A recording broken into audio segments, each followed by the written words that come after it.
Добро вечер, вие сте со 24 анализа, јас сум Менчата на Сваточи.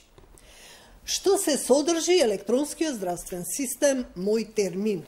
Кои се неговите предности, но и слабости? Има ли можност од злоупотреба на доверливите податоци од медицинските досија на пациентите? Вечерва за прв пат во јавноста на овие и на многу други прашања ќе говорат Драган Шакпаски и Маријана Нешковска од австралиско-македонската компанија Sourcix. Тие се дел од тимот, всушност, кој што го изработи проектот Мој термин. Жаклина Чагоровска, советник во управата за електронско здравство при Министерството за здравство, и доктор Лилијана Чолакова Дервишова, председател на Сдруженијето на приватни лекари. Добре дојдовте. Благодарам. Благодарам за покана. Вие сте дел од тимот што го изработи овој електронски систем. Да. Станува збор, спомнавме за една компанија која што има и представништво и во Австралија. Што се случи на почетокот? Како дојде до идејата да се направи овој проект? Ве побара, вие ги побаравте во Министерството. Како се случи, како почна сето тоа? Проектот почна прилично, така да кажам, наивно. Беше еден многу мал, еден мини проект, кој беше оформен околу идејата за управување со листите на чекање, кој во тоа време, сега говориме за средината, крајот на 2012 година, беа доста актуелни, дека се чека со месеци на магнетна резонанца. Да. Тогаш во 2012 и капацитетите беа многу помали од што се сега на државно ниво. Имаше само неколку апарати за магнетна резонанца и за томографија и така натаму. Тие беа најкритичните, да се опфатат снимањата, радиолошките снимања. Почнавте со нив? Да, почнавме со еден мини проект за прво за внес на листите на чекање, да знаеме колку се чека. Всушност тоа беше целта, не беше целта да се управува на тоа ниво до кој сме дојдени денес. Туку чисто ајде да видиме сега, да ги направиме податоците да бидат транспарентни, значи да видат граѓаните, да видат пациентите. Зошто се чека толку? Да, зашто се чека толку, да. Со тек на време модулот се прошири на специјалистичките прегледи. Системот се прошири на специјалистичките прегледи, потоа се прошири на целосно управување со здравствените податоци, како пациентот влегува кај лекарот, детално внес на диагнозите, на извештајот и така натаму. Денеска имаме систем што има и болничко лекување и доста други модули што ќе ги говориме за сето тоа. Да. Колку државата ја чинеше овој електронски систем? Електронскиот систем од почеток до сега државата ја чини многу малку, само фракција, само неколку проценти од проектите што претходно беа пропаднати. Имаше 2006-2007 година проект за интегриран здравствен систем што пропадна, тој беше во милиони евра. Така, и тоа напоредно со картичката. Дело тоа е и таа електронската здравствена така карта. И затоа беше идејата да се почне со еден многу мал пилот проект што всушност ќе биде така да се покаже како успешен и да. Така што цената е во десетици пати помала. Ние сега секоја година го прошируваме системот и тој станува доста и масивен и захтевен за одржување, да. Со Мој термин, всушност Македонија во 2014 година на изненадување на сите се искачи од 27 на 16 место во Европа според индексот на ЕХЦИ, така се вика. Сега сме негде на 22 место од 32 земји. Можете ли тоа кратко да го искоментирате? Всушност се искачи не заради тоа што има многу добро јавно здравство, туку виновен беше Мој термин. Да, во 2013 година е тој ако може слайдови ако тој breakthrough, тој не линковските, туку другите слайдови. Во 2013 година системот веќе делот за закажување, значи прво беше почнат како систем за закажување, почна многу масивно да се користи, да биде прифатен и слично. Луѓето кои го правеа индексот претходно не има рангирано. Значи прв пат бевме рангирани 2013 година, Министерството ги повика да го извршат рангирањето и бевме на 27 место. Додека следната 2014 година, како се подобрува модулот за закажување, со акцент на овој модул пак ќе кажам, ние го направивме тој еден скок од 11 места. Сега тој е еден феномен што не е исклучиво поради електронскиот систем, се работи за комплетно промена во управувањето, во менаџирањето со ресурсите во јавно здравство. Од тогаш сме познати во индексот како еден пионер на овој дел од проблематиката во здравството, управување со листите на чекање. Ние денес, после 5 години, 2017, се важиме како земја која нема листи на чекање. Ние се чека за преглед, но се закажува и се знае колку е времето на чекање. Листа на чекање која имате неодредена листа на чекање на неодредено време. Во 2016 година ние го имплементиравме дел од системот, го имплементиравме во соседна земја во Србија. Тоа ќе кажеме после. Значи осмислен е да воведе ред во закажувањето и всушност ова ја слободно можам да кажам дека е единствена реформа, ако може да се нарече реформа, мислам дека е сепак проект во изминатата деценија, во изминатите години наназад. И прв пат во Македонија на таков начин оди закажувањето на прегледи, на снимања и така натаму. Воведе ли ред, некаков ред овој проект и што се овозможува? Значи вака, проектот воведе ред, пред се даде транспарентно. Значи сите лекари без разлика на нивната титула, без разлика на тоа каде работат, сите беа обврзани да дадат термини. Значи системот донесе транспарентност, пациентите можат да бираат кој лекар сакаат додат на преглед. Со тоа што покрај тоа што воведе ред, пациентите точно знаат во кој термин, каде и кој лекар да се јават. Дури да не речам знаат и колку време треба да чекаат. Покрај закажувањето и транспарентноста со воведување на другите модули им се даде можност на пациентите и за хируршките интервенции исто така да чекаат, да бидат во листа на чекање и од прилика со повикување од страна на установите да знаат колку време се чека. И тука имаме транспарентност и во листите на чекање за хируршки интервенции. Покрај овие два модули, тука се модулите, како што спомна колегата претходно, за болничко лекување. Полека се гради електронското медицинско досие за пациентите во позадина, кое за сега нели ги има податоците од јавното здравство, сметаме дека во иднина тука треба да влезат и податоците од приватните здравствени установи, за да се комплетира едно медицинско досие за пациент. Очекуваме дека во иднина пациентите би имали исто пристап, да може да пристапат до своето медицинско досие, тука може би треба и некоја промена на законската регулатива. Со тоа ќе добијат пациентите увид во своето досие, во своите податоци и ќе можат да менаџираат. Тоа нели се очекува и со европската регулатива која во мај ќе стапи на сила.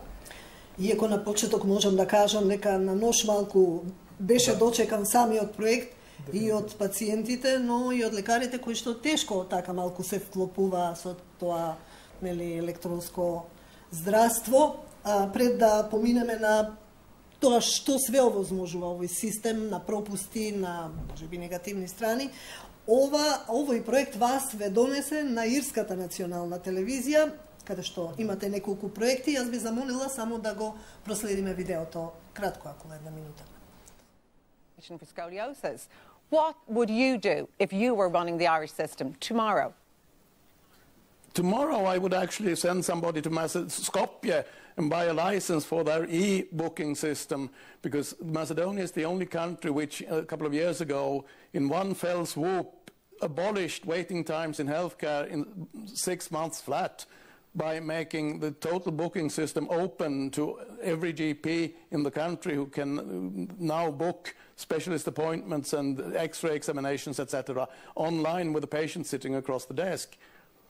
But is it to do with bed capacity? Because often you will hear managers say there simply aren't enough beds. I mean, people talk about we need an extra 2,000 beds in the Irish system. Well, I come from a country that shares the problem. Sweden is as bad as Ireland. And it's not at all a question of bed numbers. There are or staff shortages. We've never had as many doctors and nurses ever as we have today, but we don't always have them in the right place at the right time. Did you not identify that in Ireland, though? That's absolutely the case. And I also heard officials from the HSE confirm that they identified thousands of redundancies, meaning lots of people in the wrong place. Michael O'Keefe, your reaction? Well, I'm not sure that... Кого го видовме тука и што појаснуваше околу медицинскиот персонал? Да го видовме господин Арне Бьорнберг од Шведска, кој е одговорен за изработка на индексот, тоест неговата компанија Тој е еден од клучните луѓе од таа компанија кој го изработува ЕХЦИ индексот и кој дојде во Македонија тие години 2013 и 2014, бидејќи едноставно не можеше да верува во бројките кои му беа презентирани. Сакаше сам да се увери, од тогаш ги промовира тие добри практики во останати земји од Европска унија кои се рангирани на неговиот индекс. Можам да кажам дека филозофијата околу закажувањето или околу воведувањето на тој ред што го спомнавте многу добро се совпаѓа со филозофијата на современи здравствени системи базирани на учинок, базирани на извршена работа. Ирска го нема тоа? Го нема тој? Не, Ирска е повеќе англиски модел, кој денес во теорија ќе го препознаете како Beveridge, англиски модел, во кој едноставно има повеќе инволвирање на политика. Значи, Чагоровска, која е функцијата на управата за електронско здравство? Вие го контролирате системот, што правите, колку луѓе сте таму? Најпрви дека управата е формирана со Законот за здравствена заштита во 2015 година. Во 2016 всушност започна да функционира како управа за електронско здравство со превземање на вработени од Министерството за здравство кои работеа во секторот за информатика. И за жал од тогаш наваму скоро и да немаме нови вработувања, да не слеза во сабиднаш дека почнувам со жалење, меѓутоа со капацитетите кои ги имаме, да, ни требаат луѓе и го знаат тоа и надлежните и се работи веројатно на некои Не, јас сакам да разграничиме што работите вие, што прават тие. Да. Кој ги следи секојдневно сите работи? Тоа е управата за електронско здравство е првиот прак, односно првиот контакт со корисниците на системот. Ние всушност ги дефинираме модулите или сите потребни работи кои треба да го подобрат системот во иднина. Комуницираме директно со лекарите како наши главни корисници, но комуницираме директно со пациентите. Имаме отворени линии во работното време на кое често, односно постојано ни се јавуваат и лекарите како корисници, односно сите здравствени работници, меѓутоа и пациентите. Од друга страна, ги анализираме податоците кои ги произведува системот, предлагаме на Министерството за здравство и на сите останати засегнати страни некои измени општо во здравствениот систем и на барање на сите, исто пак ќе кажам, засегнати, даваме податоци кои можат многу добро да покажат сликата на целиот целокупниот здравствен систем. Вие сте таа прва линија? Ние сме првата линија. Софтверското решение го изработува софтверска куќа и го одржува, но ние сме во секојдневен контакт, пак ќе кажам, со корисниците. Техничките проблеми ги слушаме, ги пренесуваме доколку можеме ни да ги решаваме, доколку не имаме второ ниво на поддршка од страна на софтверската куќа, и тоа е секојдневен процес кој ние од понеделник до петок го работиме, се разбира понекогаш за време на викенд.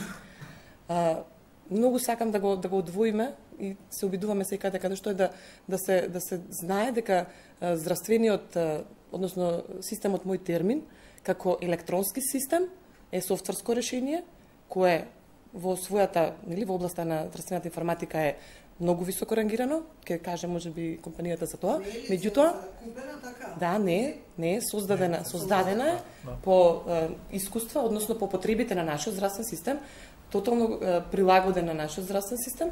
Ги следиме сите правилници, упатства кои ги пропишува Фондот за здравствено осигурување, меѓутоа и законите за евиденција во областа на здравството.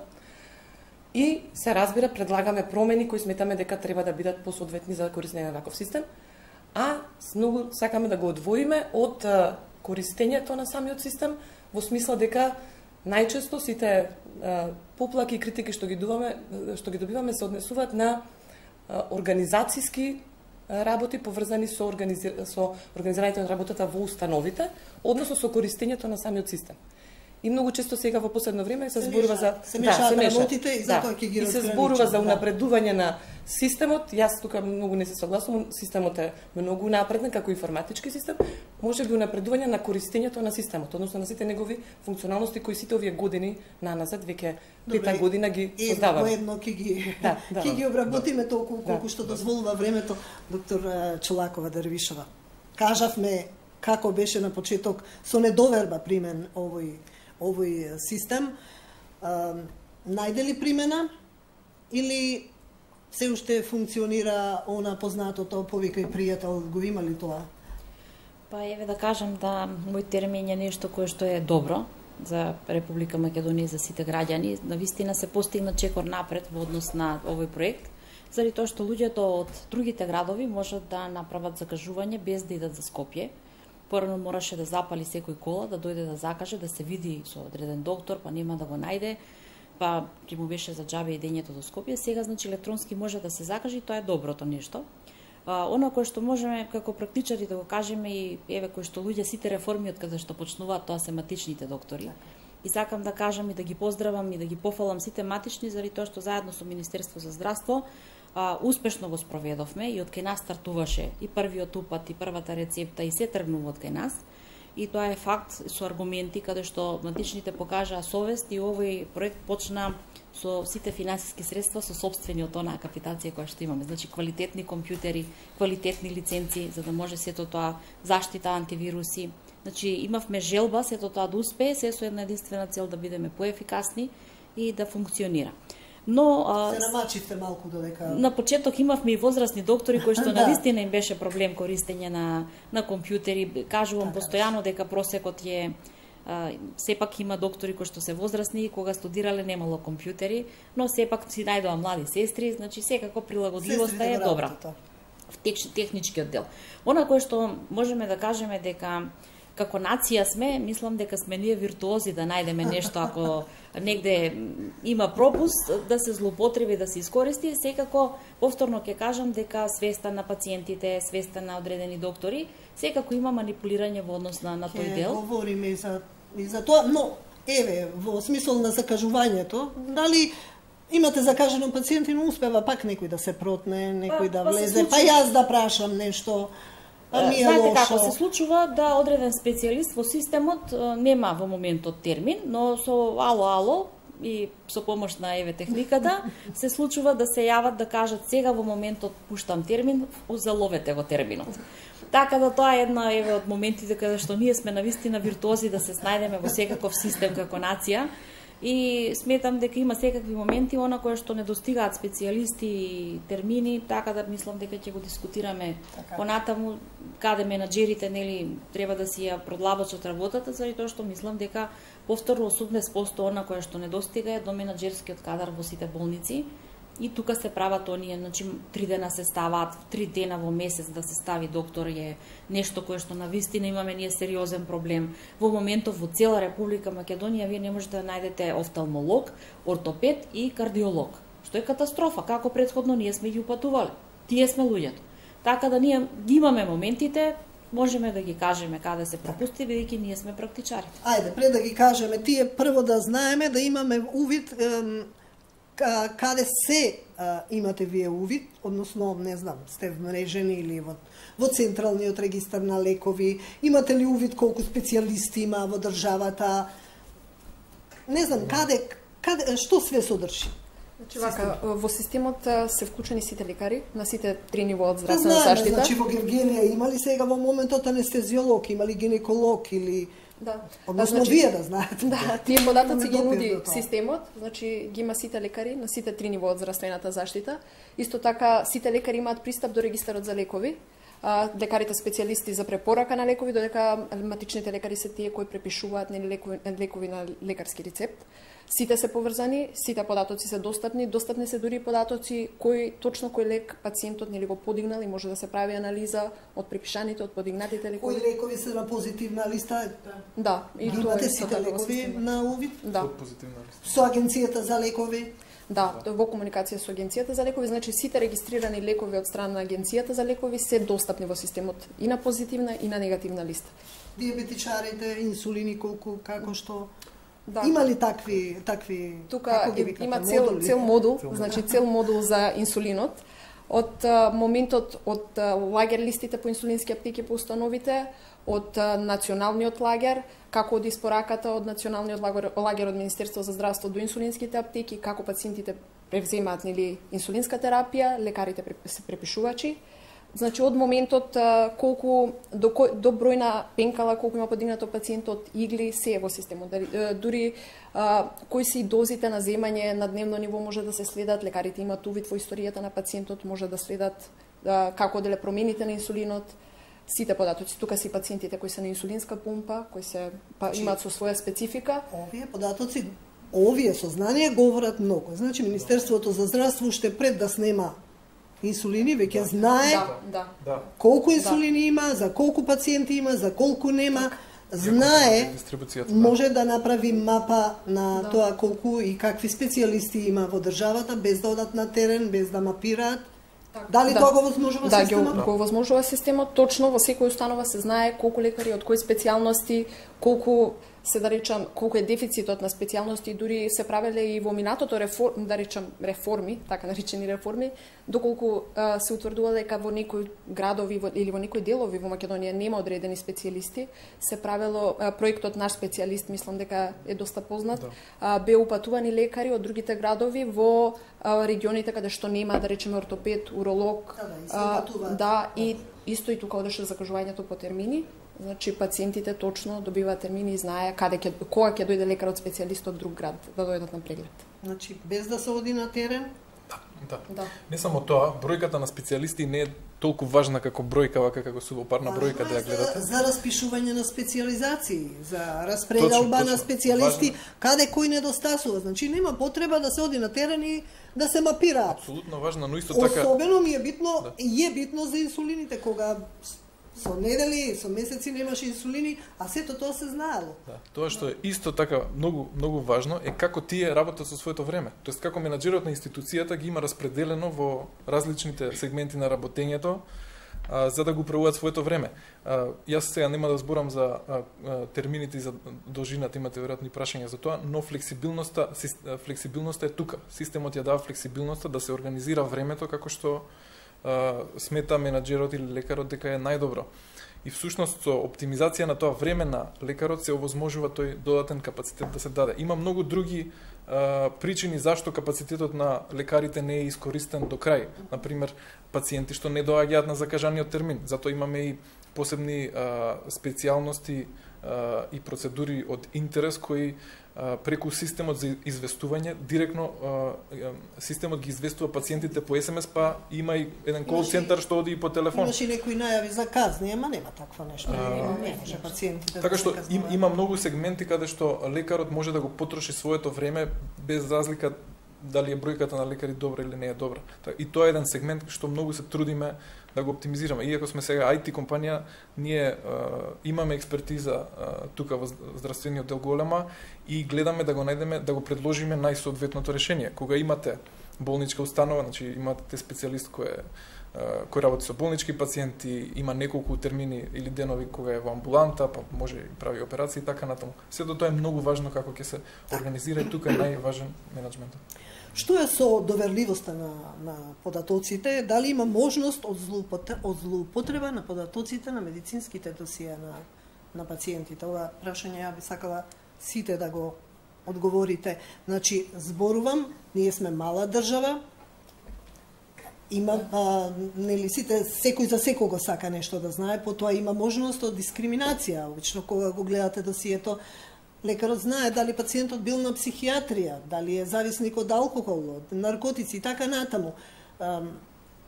Има ли можност, нуди ли можност од злоупотреба? Со воспоставувањето на системот, тоа го гледа секој лекар кога ќе отвори. Да. Се внимавало од секогаш од почетокот да ги запазиме сите одредби од Законот за заштита на лични податоци најпрви, каде што здравствените податоци се највисоко предвидуваат највисоко ниво на заштита. Ние сме ги превземале сите мерки како управа. Тоа значи дека сме обезбедиле безбедно пренесување на податоците, односно и безбеден пристап до системот. За сега секој корисник, секој лекар и да види каде се бил пациентот, не е заштитен. За сега заштитен е бидејќи докторот со положување на Хипократова заклетва, да, така стои во Закон за заштита на лични податоци, тој е должен да ја чува тајната како за состојбата на лекарот и таа е лекарска обврска. Но системот покрај лекарите нели има и други корисници, тоа се администратори на системи, медицински сестри, друг вид на оператори, кои пак имаат пристап само до податоците кои се однесуваат на администрацијата, односно на административните податоци. Дали има важност на осигурувањето, основно осигурување и такви некои правила. Секој кај нас има корисничко име и лозинка кои исто подлежат на сите правила кои ги предвидува Законот за заштита на лични потоци, односно сложена лозинка, често менување и така натаму. Од друга страна, самата, бидејќи веб апликација, ги има сите предвидени и стандардни сигурносни опции во себе содржани. Вие го гледате досието? Ние не го гледаме досието. Го гледа матичниот лекар за своите пациенти и може да го види лекарот специјалист само додека пациентот е на преглед кај него. Ние сме во фаза на имплементирање на дополнителни безбедносни аспекти во смисла да кога ќе се дозволи на пациентот да има пристап до своето досие, тоа да го прави на највисоко можно ниво на безбедност и дополнително, и сега тоа веќе е и имплементирано во системот, за секој пристап до секој податок во системот се води така наречен системски лог, односно можеме да видиме секоја активност во системот кој направил, кој пристапил до одреден податок, а тоа го предвидуваме и кога ќе го имплементираме пристапот на пациентите до своето досие, да секој пациент може да види кој корисник гледал воопшто некој податок во неговото досие. Сме разговарале со стручњаци од областа за заштита на податоци, сме добиле потврда дека ова е навистина предвидено високо ниво на заштита, секако дека злоупотреба е можна, нели во светов сме свесни дека и многу поголеми системи, поскапи и на секакво ниво биле и пробиени од различни причини, така да ние тоа што се барало од нас, што се бара од управа и како системско решение сме го обезбедиле до сега. Може... Доктор Чолакова, вие ќе си ги браните вашите колеги, но нема ли можност од такво нешто е? Имаше еден момент кога еден министер испадна со изјава да таа и таа докторка си препишала тоа и тоа толку лекови за себе, тој си препишал и во тој момент се запали ламбичето кај матичните докторки и кај матичните доктори да навистина некој гледа кој од што е болен. Ме разбирате? Значи со тоа, значи едноставно не знам, значи само ние го дискутиравме тоа на ниво на здружение дека дефинитивно луѓето тоа е еден момент кој што нас лично не ни се допаѓа заради тоа што автоматски тие сите кои што работат, дали се програмери, дали се мој термин, тоа е еден момент каде што сите тие знаат кој од што е болен во државата, ме разбирате? Така да сметавме дека таа е некоја тема која што понатака би требало да дискутираме.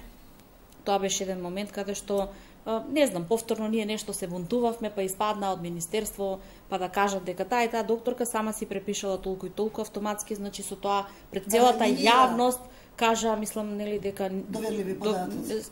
Тоа е даден момент каде што после тоа не се повтори тоа, но сепак би апелирала до екипата која што го креира тоа да мора да биде тоа на многу малку луѓе, на многу доверливи луѓе, бидејќи мора да има повисоко ниво на заштита. Сметам дека се професионалци луѓето и дека тоа ќе го елиминираат, заради тоа што навистина сметам да сите од некој нешто патологија имаат и тоа мора да е тајност, мора да е заштитен, заради тоа што мислам дека тоа е право исто и на докторот, да не излегуваат податоци од системот, заради тоа што и докторите се пациенти. Морам објаснете. Сите вработени во управата и сите кои имаат пристап до системот задолжително подпишуваат изјава за заштита на лични потоци која е навистина пред сите судови и сите меѓутоа сега и тоа ќе го појаснам. Кога ќе се пријави некаква злоупотреба, се случува на барање, пример на Фондот за здравствено осигурување или на Државниот санитарен здравствен инспекторат, дека се сомневаат во некаква злоупотреба, доставуваат до нас подпишано барање од надлежен или директор или инспектор. Сме имале случаи кога и судот, исто според законот може да ни достави, бара податоци, полиција, МВР. Да, меѓутоа за истото се работи, бидејќи ние само тогаш во тој случај можеме да доставиме барање до програмерската куќа да извади конкретен податок со лични податоци за некој пациент. Во сите други случаи ниту сме ние овозможено, ниту па јас мислам до сега немало ни случај некој да се обиде да единствено во сознање на лекари сме се обидувале да ни ги прочитат податоците на кои работат во моментот и да ни кажат какви проблеми имаат, па да им помогнеме ние ако имале технички проблем. Инаку секој, пак ќе го повторам тоа, секој влез во системот, секој пристап до секој податок се логира, така да ако некој смета дека има злоупотреба на податоци, може да се обрати и мислам и дека се обраќале, имало директно во установите. Ние одговараме за централниот систем, за досието, меѓутоа сите здравствени установи се одговорни за податоците за своите патоци, за тоа што имаат пристап во своите системи. Што мислите вие за ова? Треба ли малку нивото да се крене и вие имате ли пристап? Секако имате пристап. Да, ќе објаснам. Или не се занимавате со... Како не? со Тоа е една од главните грижи. со отварање на досија, мислев. Ова е една од главните грижи, бидејќи минатите неколку години имавме големи скандали, најмногу во Велика Британија, па и во други земји, каде што милиони електронски здравствени досија беа продадени, злоупотребени, истечени, што се вика, пробиени така натаму. И нејавни личности и така. Да. Ова е многу важно за нас. Значи, системот кој, инфраструктурата, архитектурата на системот која имаме направено, важи и за производот кој го продаваме и во другите земји. Така што ние правиме, нема да кажа, редовно, но еднаш во годината имаме активности околу правење на така наречени penetration тестови и други тестови, кои го тестираат системот колку е ранлив од надвор. Многу аспекти на системот. Кога говориме за системот, говориме за преку 10 различни програми, софтверски програми, еве така да кажем. Така што ранливоста може да биде на ниво на софтвер, може на ниво на инфраструктура и така натаму. Што се однесува до софтверот, ние правиме такви тестови и ги советуваме нашите клиенти, Министерството за здравство во овој случај во Македонија, да ангажираат по потреба еднаш на неколку години независна куќа што прави такви тестови. Тоа е пракса за вакви системи, дури и за многу помали системи. Така што тоа секогаш помага многу. Ние имаме редовно напади на системот, од значи хакерски напади, denial of service напади. Тие се откриваат, тие се, да речам, до сега прилично не е софистицирани, лесно се откриваат. Сме имале неколку инцидентни каде што системот целосно испаднал на неколку минути поради напад. Пред неколку години не се работи за крадење на податоци, се работи за напади на инфраструктура и на мрежа. Прашавте дали имаме пристап до податоците на пациентите. Имаме административен пристап. Значи имаме ние второ и трето ниво на поддршка, имаме луѓе кои имаат пристап до базите на податоци на системот. Ве прашувам заради следното прашање, а вие ќе ми објаснете заради што настанало тоа. Како тоа работи? Секој пристап се логира, се зачува во audit trail и audit file. Секоја акција што се прави. Не само тоа, туку пред известно време, ќе кажам, треба да кажам прво каде воопшто системот се наоѓа физички, така. Системот се наоѓа на две локации, во Министерството за здравство и во Факултетот за информатички науки и компјутерско инженерство, кој има два дата центри.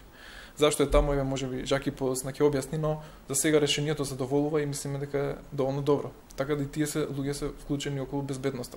Секоја акција што ја прават нашите инженери или било кој друг што има пристап на различни нивоа на системот, тие акции се зачувуваат во файл и се снимаат со видео файл додека трае сесијата, се снимаат. Така е, пристапот е така направен да мора тоа така да биде. Не можеме на друг начин да го пристапиме на системот. Имаше злоупотреба на SMS пораки во минатото, во неколку наврати. Јас можам да кажам за еден пример, драстичен пример, кога една од поранешните пратенички беше буквално бомбардирана со SMS пораки, па ми ги прати на мобилен едно 50. Дека треба да оди на преглед во онкологија, дека треба да оди на рентген, во психијатриска клиника, во сите можни клиники. И го поставивме прашањето дали некој ова го прави намерно од системот.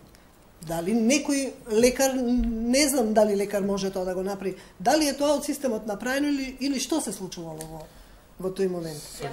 Излезе дека е тенденциозно, беше пратеничка од опозицијата.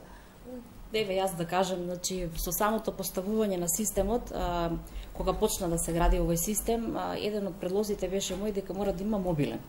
Заради тоа што луѓето да може ако тргнат, ако докторот го нема, да му се јават. И тоа е во ред, значи тоа беше убавиот момент, но другиот момент е што 20-30% од населението немаат мобилни телефони и за да може да закажеме ставате еден телефон кај сите. Матичните доктори, за да може да функционира, јас морам да кажам како за да може да се функционира, да може да искреираме упат, или го стававме некој безврска број, значи може да се случил да бидете на некоја пратиличка без да знаеме, Беше од иста поликлиника. Не знаеме ние, значи или која? фиксен некој ставме па не можеше фиксни, па после се подигна системот да мора да биде мобилен, но ако некој нема мобилен, верувајте ми, имаме се уште возрастни многу стари лица кои што немаат ниту мобилен, ниту имаат внук, сами се оставени во државата и во тој случај матичниот мора да се снаоѓа. Некогаш матичните ги стававме нашите лични мобилни, но некогаш се измислуваа мобилни. Еве ви кажувам, тоа е вистината. Да, но тие пораки стигаат до сосем трети лица, не стигаат до лицата на кои што имаат закажано преглед. За жал, значи, не знам, можам да ви кажам дека еден од моментите беше да 20 до 30% од населението нема мобилни и сите матични се сноѓа, тоа сме го дискутирале ние на нашите управни, да морам да ставам некаков број и тој број на кој ќе се случи, на тој ќе дојде. Ме разбирате, значи не соодветствува бројот на жаки или на било кој заради тоа што се ставаа броеви. Тоа беше еден момент технички кој што може и се уште во системот функционира. Заради тоа што имаме стари луѓе кои што немаат мобилни, не сакаат да имаат, не можат, премногу се стари, така да се уште има во системот, гарантирам, такви броеви кои што се пишани само со една единствена цел да може да искрираме упат, бидејќи вие не можете да креирате упат ако нема мобилен. Како ова да се надмине ако нема мобилен? Да, тоа ми тогаш преземавме, има веќе имплементирано во системот неколку опции за да се надминат овие состојби. Еве примерот со пратеничката можела многу лесно да го реши, ние е објавено и на нашата страница како да преку вашиот телефон да кажете стоп на тие пораки, тоа е едниот начин. Вториот начин да се јават на нашата техничка поддршка. Ние имаме опција. Дека нешто тенденциозно, така си го коментиравме. Од пракса сега од техничкава поддршка се случува многу често. Тоа беше на почетокот, токму оние златни броеви што ги викаме, што некој ги добил некако заради не знам од кој како причини, токму тие се употребува многу често од лекарите, 223, 332, некој број таков, и на тие пораки, на тие телефони стигаа пораки. Ние направивме таа една опција да се сопрат пораките, втора е оваа да можеме во системот да го промениме бројот, затоа што некогаш навистина и од грешка при брзање се случува еден број да се погреши и повеќе мотивот ни е дека вистинскиот човек, пациент кој требало да добие пораката не ја добил, иако се разбира дека не е пријатно да добиете порака дека имате закажано. А сме имали случаи кога пациенти, особено повозрастни, ќе добијат порака, пример дека треба да оди на преглед, иако немал закажано, тој стварно ќе се појави на преглед во кардиологија и урологија на почетокот. И тоа се трудиме се вака низ медиумите, да разјасниме и да потенцираме колку е важно тој телефонски број да биде точен, да биде веродостоен, заради информирање на пациентите. Постои можности за фиксен број. Ние овозможивме сега да се стави и фиксен број, но навистина често матичните лекари ги стават своите телефонски броеви од сестрата медицинска, што сепак не е погрешно. Тие се нивни пациенти, они можеби за некоја важен преглед ќе треба да ги известат за отсуство на лекар, за закажана операција, исто се користи овој телефонски број да се информира пациентот, но мислам дека многу е поголем процент на пациентите кои имаат веќе телефонски број. Има ли злоупотреби од страна на пациентите? Во однос Има кој домен се? Да. Значи и тоа е кога бараат упати. Се злоупотребува приоритетниот упат. Кога баравме ние на моментот кога се искрира мој термин, не постоеше таков упат. Ние како практичари моравме да алармираме веднаш до Министерство и до фондот дека мора да постои нешто за итнос. Значи како ќе се вика дали приоритетен, дали итен, дали било каков, заради тоа што ние имаме во пракса критериуми за наболување, кај што мораме да ги исполниме. За да му издадеме болување на одреден пациент, мора да има специјалистички наод, мора да има извештај, мора да има конзилијарни над 2 месеци болување и тоа беа моменти каде што се искрира после тоа приоритетниот упат. Но повторно нашата нација почна да го злоупотребува и велат ние 3-4 комшики сакаме сите да одиме во Јасеново во еден ден да се прегледаме. И повторно има злоупотреба, значи со едно возило ни се практични луѓето. Јас ги сваќам од која страна на системот, јас им велам луѓе 55 имаме доктори во Велес. Значи ако сите наеднаш на сите комшики закажете и пријателки, значи тој доктор таму не треба да си оди дома. Заради тоа алармиравме повторно и до фондот и до Министерство дека мора нешто да се најде. Нашиот предлог во еден разговор беше во фондот барем да има некој семафор, црвено, жолто, зелено нешто, каде што јас како професионалец ќе кликнам да има тријажа во системот. Тоа нас не фали, бидејќи кога ние ќе дадеме приоритетни упати многу, не се сите приоритетни во однос на ургентноста. Значи има состојба каде што навистина му давам приоритетен на некој кој што го стегаат гради и е многу итен, но има и приоритетен кој што бара за потврда за спортски активности, кој што може да чека цел ден. А исто му издава или за хронична терапија. Или за хронична терапија или за некое мислење кој што не е итен во однос на здравствена и ургентна состојба по човековото здравје. А заради тоа мислам дека еве како софтверска куќа еден предлог од нас да има некое семафорско светло каде што во систем ние би можеле да кликнеме кој колку е итен, за да не чека тој навистина на крајот од денот, ако навистина состојбата е ургентна. Тука би можеле, еве повторно да кажам, да се врати оној момент каде што ние како практичари ќе кажуваме кој е итен. Бидејќи сега има навистина, повторно ќе кажам, трошење на човечки ресурси, заради тоа што ние имаме пациенти денеска вели јас денеска сакам кај овој интернист, утре иде вика сакам кај другиот, не ми се допадна овој интернист. Значи мора да има да се знае и во пакетот што второ мислење има право. Гледайте, тоа е право, но тоа е нерационално трошење на здравствениот денар. Не може при ограничени буџети да имаме неограничени услуги. Ние мора рационално да ги трошиме и докторите и системот. Рационално трошење на времето на еден професионалец. Мислам, имаме и такви кои што закажуваат по 9 пати, а не одат ни еднаш, а бараат приоритетни, па ми дојдоа гости, па едно, значи, мора да има рационалност, повторно ќе кажам, и рационално трошење на системот, бидејќи верувајте ми, навистина има пациенти кои што се итни, но има и пациенти кои што и сакаат секој ден да одат кај некој специјалист.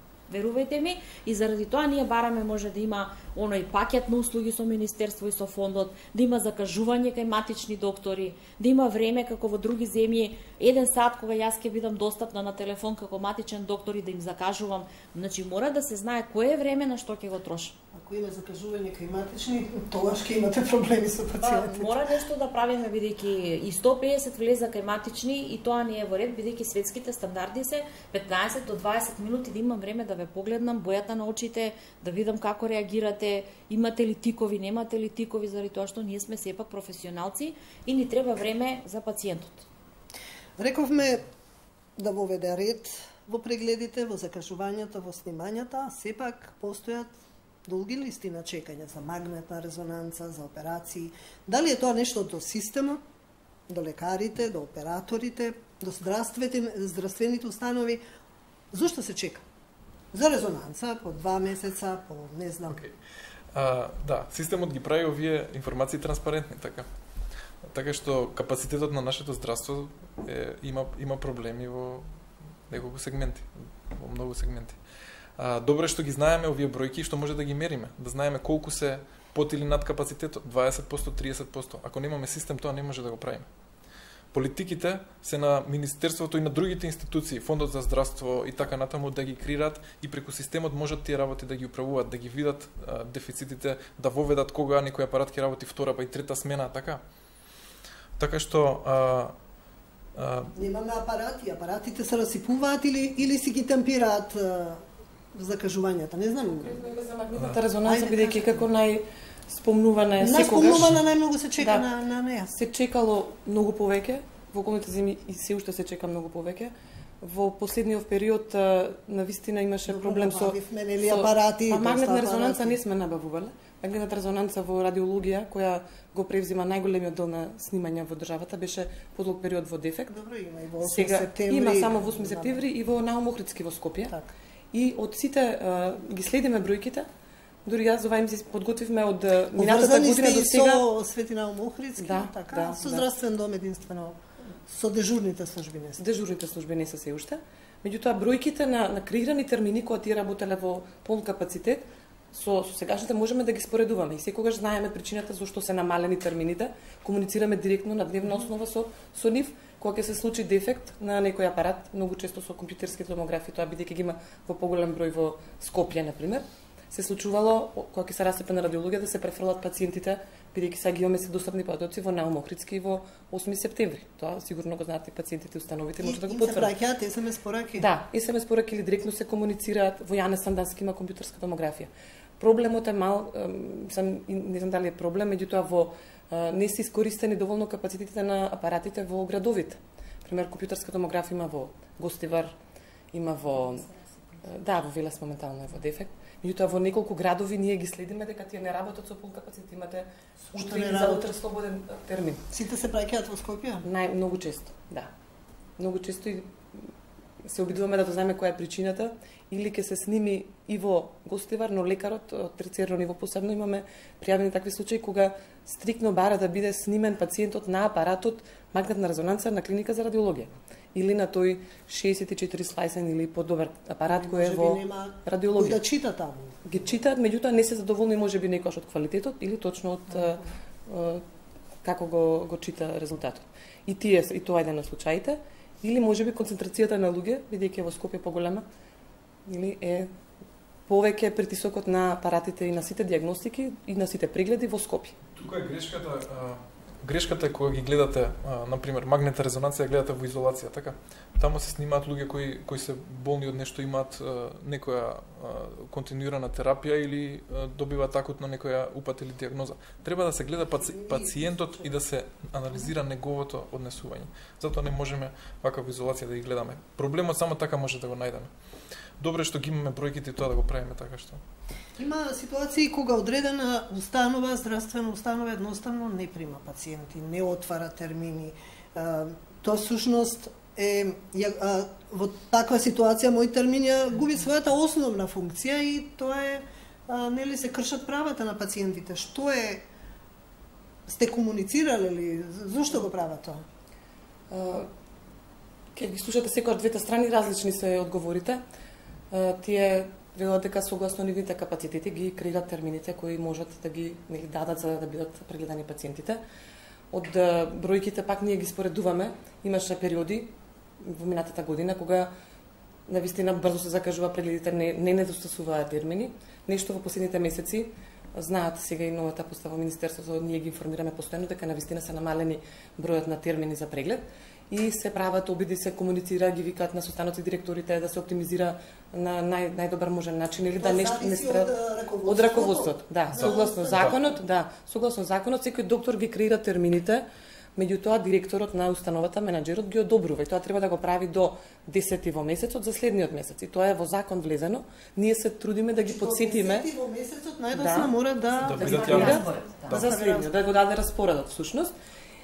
Секако ги имаат сите опции за да ги дефинират, ние сме вовеле многу детали, пример да дефинират одредени термини за одредена возрастна група. Можат да кажат дека во тие термини ќе прегледуваат деца. Во одредени термини ќе прегледуваат само одредени диагностики, посебно субспецијалистиве, што се на некоја посебна област насочени, можат да се определат термини само за тие болести. Кај диагностиките исто снимањата ги делат. Пример за магнетна резонанца, посебни термини за неврологија и неврохирургија, кои сметаат дека се поургентни. За онкологија има секојдневно термини за пациентите од онкологија. За болничките пациенти исто така радиологија си прави, тоа го користат и сите кои се запознати и го имплементирале, овие некако понемаме проблем со нив. Имаме проблем можеби со неинформираност или неправилното имплементирање во некои установи. Ние со нашиот капацитет, пак ќе кажам, од 5 вработени и 4 ангажирани на договорно дело од 9 луѓе, се обидуваме да ги комуницираме колку што можеме и да им посочиме и да ги обучиме за да го користат правилно системот. Но има секогаш две страни на приказната. Секогаш секундарното ниво и терциерно се жалат дека добиваат премногу и непотребни упатувања. Ние сме се понудили им даваме патоци да ги анализираат често пати и упатите, и диагнозите, и препораките. Но има од друга страна од матичните лекари исто одговор на тоа дека пациентите заради некој препорака за лек која е задолжителна да биде од специјалист мора да му даде упат до повисоко ниво или заради немање на можност да направи некаква диагностика. Така да секогаш мислам дека од двете страни треба да се гледа приказната. Ние сме тука да им понудиме и често пати во наше присуство организираме такви работни средби со анализи. Да. И сакаме да има ситуации на вистина кога ги едноставно ги блокираат по подолго време и не пуштаат термини, па матичниот чека секој ден бара, еве нема пуштено. Тие се правдаат, имаме многу пациенти, па од цела држава доаѓаат тука. Доволни ни се, не можеме. Некогаш е тоа причината, некогаш е заради еве на вистина имате еден лекар специјалист во таа област и тој ќе биде отсутен одреден период и на вистина се блокирани за приоритетните зборуваме упати најчесто. Некогаш на вистина не зборуваме и за термините. Да, некогаш е неоправдано. И ние се согласуваме. Јас еве би кажала да ние на вистина имаме сериозен проблем со одредени оделенија кога ќе го изблокираат начинот на пуштање приоритетен упат И тоа сметам дека еве апел до сите. Тоа се случува многу често, но ние бидејќи сите тематични работиме како ургентни центри, кај нас идат и кога го боли стомак, и тоа може да е еден акутен панкреатит, кој што е многу ургентна состојба во здравството. Може да е еден инфаркт, каде што мене некогаш се случи, да речеме, реагираат докторите еве од мојот град, интерно оделение ги имаше блокирано, значи има приоритетните упати, што јас не знам како да упатиме ние пациент кога он го блокира како институција упатувањето. Значи не можете да закажете термин, не можете приоритетен да дадете, ако пациентот дојде така, нема да биде примен, заради тоа што тоа се случи со мојата медицинска сестра со таткој. Верувајте ни, значи апелирам да мора еве повисоките институции да не смеат да блокираат термини. Мора да има некако, заради тоа што упатот е начин на комуникација измеѓу примарниот и секундарниот доктор. И тоа е кршење на правата на пациентите. Тогаш дел од пациентите, повторно ќе кажам, популацијата која што имаме во Македонија е претежно стара, е возрастна, е сама. Младите се најголем дел во други градови, не можат да ги придружуваат, и замислете некој кој што е со слаб вид, кој што нема никој, нема со себе напишано за што иде, како иде, не знае да се изрази, што му е да каже, да опише, така да еве еден апел, ја користам емисијата, да не смее ни една институција да блокира, заради тоа што ние сме во сериозен проблем. Може би тука во голема мера проблемот би се решил доколку се воведе норматив, значи од искуството во Србија со проектот, таму има норматив која специјалност колку термини треба да има на дневно, доколку е примарно ниво, или може би на неделно, на месечно и на годишно ниво. Значи точно се знае за диагностиката колку е пропишано. Тука предпоставувам дека стручноста најмногу треба да се изјасни, да се прашат лекарските комари и установите и специјалистите секој за својата област да каже кој е, да речам, нормалниот број на прегледи кои треба да бидат. Кога би се креирале сите термини во системот, секој лекар кога би дал термини по норматив, јас верувам дека и за пациентите и за лекарите од примарно ниво би било многу полесно упатувањето. Значи секој би можел во секој време да дојде до потребниот преглед, до потребната диагностика, и тука значително би се смалил бројот на приоритетни упати, и тоа би се користел можеби навистина само за пациентите кои се приоритетни. Така. Добро. Се враќаме повторно во студиото, веќе се приближуваме кон крајот, малку со ни остана уште прашања. Јас би ве замолила малку по блиц да одговараме, но морам едно од тие прашања кога стануваше збор за злоупотребите да не ми остане во мислите. Може ли да постои при тие закажувања на снимања и така натаму, еве резонанцата ја спомнуваме цело време, да постои можност да се уфрли, да се чува термин, да се уфрли некој близок, или можност од злоупотреба за лична материјална корист, за мито, не знам, за еве има термин, доаѓа некој непознат, да. Можете да се снимате, но таа услуга ќе ве кошта толку и толку. Тоа не можеме. Значи технички единствено со приоритетните тука може изводливо да се такво нешто да време. Технички не е изводливо. Значи термините ги одобрува директорот, така е според да. Специјалист, тој што го врши снимањето, тој мора да добие упат. Значи најмалку двајца би биле во злоупотребата, и овој што ќе го креира и тој што ќе го издаде упатот. Така да секако дека постои може да се договорат. Тоа дека некогаш се чува дека нема еве термин таму, да се чува за некого, за некого. Таква можност од такви пријави немаме, единствено се случувало кога ќе ни кажат веднаш доби термин, тоа е во случај кога некој го откажал. Затоа што откажувањето на термините нели се случува постојано и можеби така дошло брзо до термин. Може да се јави термин, а да се чека да речеме 2 месеци. Не мораме да расчистиме со тоа, бидејќи имаме појава на мито, на корупција, има одредени случаи во здравството, значи не го поврзувам со мој термин, но дали системот ја возможува, може да даде таква можност.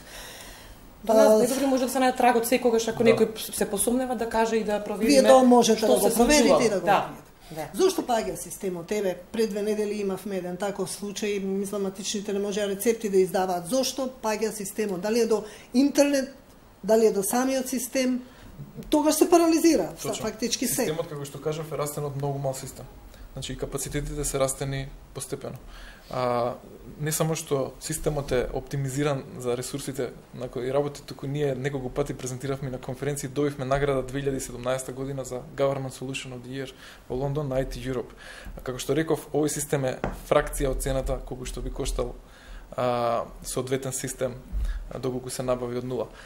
Системот паѓа од различни причини. Можам да ви кажам конкретно пред две недели зашто падна, бидејќи имаше проблем со доменот. Доменот едноставно испадна од регистарот на национален и реагирањето на тие институции беше премногу инертно. 8 часа беше од 6 часот се бајле до 2 часот попладне и открија технички проблем во нивната инфраструктура. Јас апелирам да институциите вложат повеќе ресурси во хардверските капацитети на системот и да се спречат овие напади што е можно повеќе. Во минатата година ние имавме 99,99% аптаим, минатата година немаше пад на системот. Това беше адхок, што ете за жал тоа е така, може да се случи. Иако и при тој случај морам да кажам беше загрозен само делот каде што се користи страна матичните лекари, односно тие установи кои користат сервиси. Останатиот дел ние на друг домен, moitermin.mk, тој функционираше безпрекорно, сам без прекид. Но ова еве се обидовме ние и да кажеме дека комунициравме со Марнет, имавме состанок со нив, поведовме една иницијатива сите владини домени, како што е нашиот, Здравство.gov.mk, да не се случува некој да ги избрише, затоа што комплетно беше одговорот таков. Се избриша доменот Здравство.gov.mk за кратко време. Да се избрише гов домен. Да, погрешка на некој човечки фактор беше во прашање, за жал се одрази. Не можеме да предвидиме дека такво нешто може да се случи за да имаме предвидлива реакција од наша страна. Да, со интернетот исто сакав да кажам, ние често се соочуваме со тоа и излегуваат по медиуми и доктор Лили ќе напише некојаш паѓа системот или во установата каде од пациентите им викаат паѓа, не паѓа системот, не паѓа софтверот. Многу често интернетот. Иако сите установи имаат обврски да обезбедат стабилен интернет, бекап линија, тоа ни е исто во Законот за здравствена заштита предвидено, се контролира, но бидејќи е веб базирано решение, за среќа па државава има солидна инфраструктура за интернет, не е тоа толку често, но секој некогаш ќе се најде во ситуација да токму во тој момент биде преглед да се случи некаков проблем. Лекарите специјалисти се жалат дека немаат време за прегледи, односно малку им е времето за преглед и тоа е всушност нивната најголема забелешка на системот moitermin. Од друга страна, пак едно испитување на ЦУП денеска покажа дека 78% од пациентите се изјасниле дека имало доволно време за преглед, така да не се одвесуваат овие две работи. Од кој го креира времето? Лекарите. Тоа и го кажуваме секогаш. Лекарите, согласно законот, ги креираат термините, а достапни им се и време траењата на термините тие сами да го изберат. Од 5 минути, како најмал термин, до 60 минути во системот овозможено на нивно барање да трае терминот. И таа, нели? Раководството го креира самите лекари, зошто тогаш се жалат? Технички не знаеме кој во установата, но веројатно во договор со лекарите, но по договор на една специјалност така во одредена установа тие се договараат дека термините за преглед во амбуланта ќе траат 15 и 20 минути. И ова мораме да кажеме дека и покрај ова сознание тие го имаат, на крај и покрај нивните забелешки дека кратко траат термините, се сведува нашата евиденција дека сепак и покрај ова тие ги креираат од 15 до 20 минути. Иако и од претходниот министер, редови министер им е кажано дека тие треба сами да не се поклопи со работата по учинок, па мора повеќе пациенти да имаат во текот на денот. Имаше некакви препораки, ама и тие препораки не и препораки кои се базира пак на бројките од системот. Затоа што во системот се мери и почетокот и крајот на прегледот, реално колку трае. И од тие препораки произлегле и препораки од Министерството кон установите. Но секако во насока да се обезбедат доволно термини за преглед на пациентите и да се рационализира кадарот. Исполнавме приоритетните упати, се најавуваше дека ќе се укинат. Има ли нешто тоа, какви упати ќе се издават? Ќе се укинат, не да се укинат, туку ќе се преименува тоа што го зборуваше доктор Лили со итните случаи, ќе постои упат за итен случај, за кој ќе биде должна установата да постапи во рок од 24 часа, тоа се тие навистина итните и животно загрозувачки случаи, но ќе остане еден упат без термин, ќе се вика, кој ќе биде дозволен да се користи само за одредени случаи, исто што ги спомна доктор Лили, за боледување препорака, за хронична терапија, доколку не постои редовен термин во блиска иднина, во 7 дена, ќе се користи тој упат, но ќе биде строго контролирано од службите на Фондот за здравствено осигурување, Министерството и така натаму. Се изработува правилник во теке или подзаконскиот акт. Ние се надеваме дека овој месец управниот одбор на фондот ќе го донесе и дека после ќе ни бидат потребни неколку месеци за техничка имплементација, затоа што се работи за голема промена не само во овој сегмент, туку општо во образците за упатување со ги уочивте слабостите, ќе се надградували системот. Да, системот ќе се надградува. Да, во план е надграда значи на системот. Пред се, што би истакнала, значи би се работело на укинување на хартијата. Ги имаме сите можности за укинување на хартијата, на рецепт, укинување на хартиениот рецепт, укинување можеби по потреба на хартиениот упат.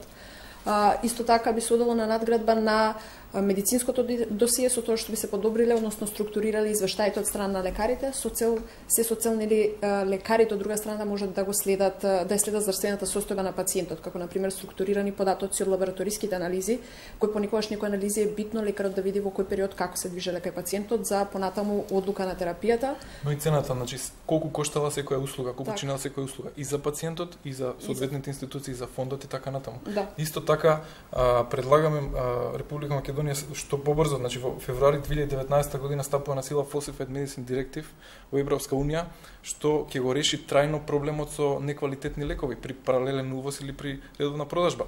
Моментот кога пациентот ќе го купи лекот ќе може да се верифицира во националните бази дека тој е во ред, дека е платена царина, не е шверцуван и така натаму. Ние со наши партнери Елмед веќе имаме решение што може да го понудиме, така што тоа треба да се направи што е можно побрзо.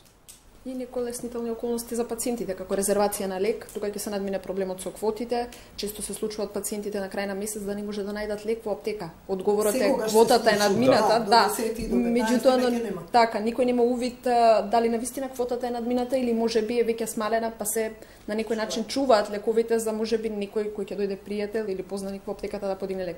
Значи ќе се овозможи резервација на лек, но на одреден временски период пациентот да може да резервира и да има увид во која аптека, матичниот или самиот пациент да има увид во која аптека има расположлива квота. Само да дополнам дека ова збориме цело време за еден сегмент само на системот, односно за употребата во системот на здравствена заштита. Паралелно ние од цел почеток работиме во превентивната здравствена заштита и во јавното здравје. Така да и тука имаме и доста сработено и доста надградби планирани пред се во некоја друга средба, дека имаме прилика да ги објасниме тие работи. Јас ви благодарам што бевте вечерва гости во 24 анализа. Вам почитувани, ви благодарам на вниманието. Останете и понатаму да ги следите програмите на 24 телевизија. Пријатно.